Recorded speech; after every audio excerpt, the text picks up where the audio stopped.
Morning, শুভ সকাল বন্ধুরা। কেমন আছেন আপনারা সবাই? আশা করছি মায়ের দয়াতে সকলে খুব ভালো আছেন, সুস্থ আছেন। আমরা আছি মোটামুটি। তো কারণটা একটু পরে জানাচ্ছি। যাই হোক, আজ হলো 13ই মে, দিনটা হলো মঙ্গলবার, আর ঘড়ির কাঁটা এখন চলে গেছে প্রায় ভোর 5টার ঘরে।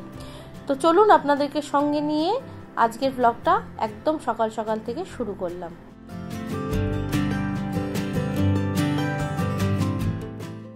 কাল যেহেতু বুদ্ধ পূর্ণিমা উপলক্ষে ভগবানকে একটু ভোগ রান্না করে দিয়েছিলাম, তো সেই জন্য অনেকটা বাসন বেরিয়েছিল। বাসনগুলোকে সন্ধেবেলাতে ভালো করে ভিজিয়ে রেখেছিলাম, কারণ রান্না করেছিলাম আর সুজি জাতীয় জিনিস দেখবেন খুব এঁটে সেটে থাকে বাসনের মধ্যে, সেই জন্য ভালো করে ভিজিয়ে রেখেছিলাম, সঙ্গে সঙ্গে মাজা যেত না বলে।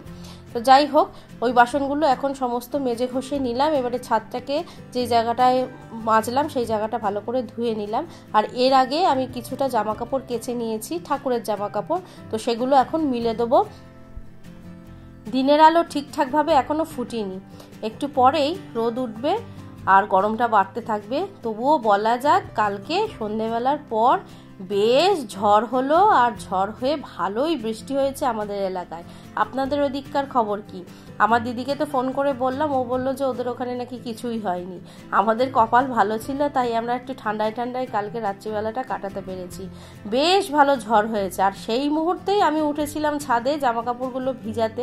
আমি বলেইছি আগের দিনকে আমি সন্ধেবেলা জামা কাপড় কেচে কুচে রাখি আর সকালবেলা হলে মিলে দিই। তো যাই হোক, সেই কাজটা করতেই গেছিলাম, কারণ যে সমস্ত জামা কাপড়গুলো হাতে কাচতে হয় সেগুলো হাতে কেচে নিই। যেমন সাদা জামা কাপড়গুলো, একটু দামি জামা কাপড়গুলো মেশিনে দিলে না বড্ড কুচকে যায়, আর যদি এই জামা থেকে ওই জামায় রং লেগে যায়, সেই জন্য আমি সেই জামা কাপড়গুলো হাতে কেচে নিই। কিন্তু এমন ঝড় উঠলো, সব ওলট পালট করে দিল। আমি পুরো ভিজে গেছিলাম বৃষ্টিতে। তো সমস্ত বালতিপত্র দেখে উড়িয়ে নিয়ে চলে যাচ্ছে। আমি তখন কি করলাম, জামা কাপড় বালতি টালতি যা ছিল মগটাকেও ছাড়িনি, সমস্ত নিয়ে আমার যে ওয়াশিং মেশিনের ঘরটা আছে সেখানে ঢুকিয়ে দিয়ে দরজা বন্ধ করে দিয়েছিলাম। আর দরজাগুলো দাম দাম করে বাড়ি খাচ্ছে, মনে হচ্ছিল যেন এক্ষুনি দরজাগুলো ভেঙে পড়ে যাবে, সে আমফানের মতন ঝড় উঠেছিল।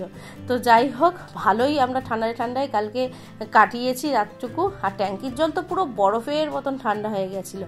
আর বেশ ভালোই বৃষ্টি হয়েছিল, বেশ বৃষ্টির বড় বড় ফোঁটা পড়ছিল, আর অনেকক্ষণ ধরেই বৃষ্টিটা হয়েছিল। তো যাই হোক, ওদিকে ঠাকুর ঘর ভালো করে মুছে নিয়েছি, তার আগে ঝাড় দিয়ে নিয়েছিলাম। যেহেতু ঝড় হয়েছে, ঝড় মানেই তো জানেন, ঘর বাড়ি একদম ধুলোয় ধুলো, পা দেওয়া যাচ্ছিল না। আর ঠাকুর ঘরে জানলাপত্র দিতে তো দেরি হয়ে গেছে, ততক্ষণে তো যা ঝড় হওয়ার, যা ধুলো ঢোকা ঢুকেও গেছে। তো সেরকমই পুরো বাড়ি কাদা কাদা হয়েছিল। তো ওরা আজকে স্কুল যাবে, মানি যাবে, মিষ্টু যাবে না, কারণটা একটু পরে বলছি। তো সেই জন্য তাড়াহুড়ো করে ঠাকুরের সমস্ত কাজগুলো সেরে নিয়ে তারপরে মানিকে ছেড়ে দিলাম। মানিকে একটুখানি ম্যাগি বানিয়ে দিলাম আর ছাতু গুলে দিলাম, ও ছাতু খেয়ে স্কুলে চলে গেল। ও চলে যাওয়ার পরে ঘরদোরগুলোকে মুছে নিচ্ছি। তার আগে ভালো করে ঘরগুলো ঝাড় দিয়ে নিয়েছিলাম, ও স্কুলে যাওয়ার আগে। ঝাড় দেওয়া থাকলে মুছতে দেখবেন বেশিক্ষণ সময় লাগে না। আর মোছামুছির কাজ হয়ে গেলে চলে এসেছি ঠাকুর ঘরে পুজো দিতে।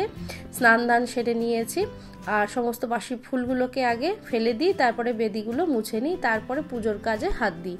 তো যাই হোক, কালকে যখন আমি পুজোয় বসেছিলাম পূর্ণিমার পুজো দিতে, তখন হঠাৎ করে বাবাই ফোন করে যে তুমি ফোন তুলছো না কেন, স্কুল থেকে বারবার ফোন করছে, মিষ্টুর হঠাৎ করে খুব শরীর খারাপ, আমাকে এখন স্কুলে যেতে হচ্ছে। তো ওইটা শুনে মনটা এত খারাপ হয়ে গেছিলো যে পুজোয় বসলাম, কি একটা বাজে কথা শুনলাম। তো যাই হোক, ও প্রচণ্ড জ্বর এসে গেছিলো স্কুলে গিয়ে। তো ওকে বাড়িতে নিয়ে আসা হয়, আর ওর এখন ভীষণ শরীরটা খারাপ। দেখি আজকে সন্ধ্যাবেলায় নিয়ে যাব ডাক্তারের কাছে।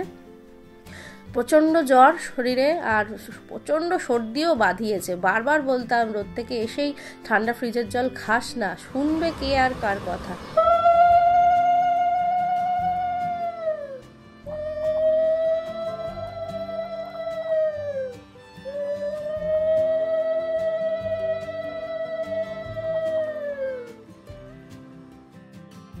আজ যেহেতু মঙ্গলবার, বজরংবলির দিন, তো স্নান দান সেরে একটা লাল বস্ত্র পরে চলে এসেছি ঠাকুর পুজো দিতে। বজরংবলির প্রিয় রং হলো লাল। তো বজরংবলীকে স্নান সারা হয়ে গেছে, এবারে নতুন বস্ত্রও পরিয়ে নিয়েছি, যে জায়গায় উনি বসেন সেখানে বসিয়ে দিলাম। এবারে ফুল মালা দিয়ে সুন্দর করে সাজিয়ে দেব। বজরংবলীর পুজো আমি অনেক বছর ধরে করি, প্রায় 2014-15 কথা বলছি, তখন থেকে আমি বজরংবলীর পুজো করি আর একভাবে বাবার মন্দিরে গিয়ে আমি দর্শন করে আসি। বজরংবলীর পুজোতে তেমন কিছু ঘটা করে সব কিছু যোগাযন্তর করার প্রয়োজন হয় না, একটু জবা ফুল হলেই যথেষ্ট, আর একটুখানি লাড্ডু হলেই বাবা তাতেই সন্তুষ্ট।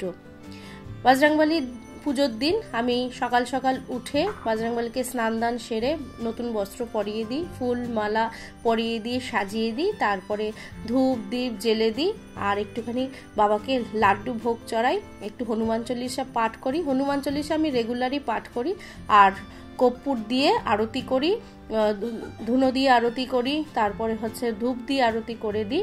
এইভাবে আমি বজরংবলীর পুজো প্রত্যেক মঙ্গলবার করে থাকি এবং মন্দিরে গিয়ে বাবাকে দর্শন করি। এইভাবে বাবার পুজো করলে বাবা সমস্ত সংকট থেকে আমাদেরকে মুক্তি দেয়, সমস্ত সংকট আমাদের জীবনে আসতেই দেয় না, তবেই তো তাকে বলা হয়ে থাকে সংকট মোচন, তাই না? संकट ते हनुमान छुड़ावे, मन क्रम वचन ध्यान जो लावे, सब पर राम तपस्वी राजा, तिनके काज सकल तुम साजा।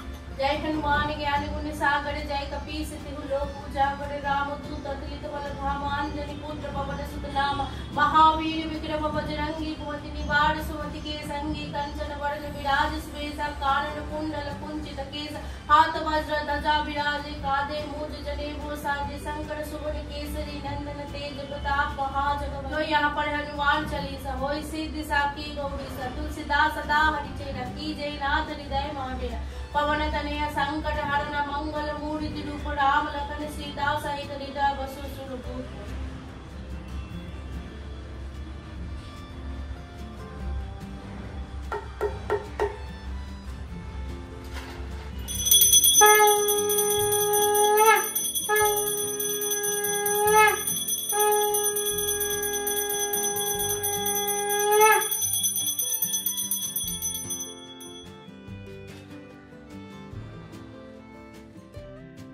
আর হ্যাঁ, যেটা বলছিলাম, হনুমানজির পুজো করলে প্রত্যেক মঙ্গলবারে বা শনিবারে হনুমানজি সত্যিই জীবন থেকে সমস্ত সংকট তিনি দূর করে নিজেই হরণ করে নেন এবং আমাদের জীবনে সুখ সমৃদ্ধিতে ভরিয়ে দেন। এটা আমি আমার জীবন দিয়ে বুঝেছি। অনেক বছর ধরে পুজো করছি, তো এর একটা চাক্ষুষ প্রমাণ আমি পেয়েছি।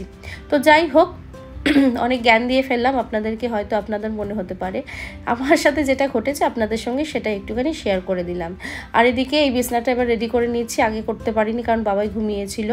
আর নিচের বিছনায় তো মিষ্টু ঘুমিয়ে রয়েছে, শরীরটা প্রচণ্ড খারাপ, ওই ঘর আজকে রেডি হওয়া দেখাতে পারলাম না।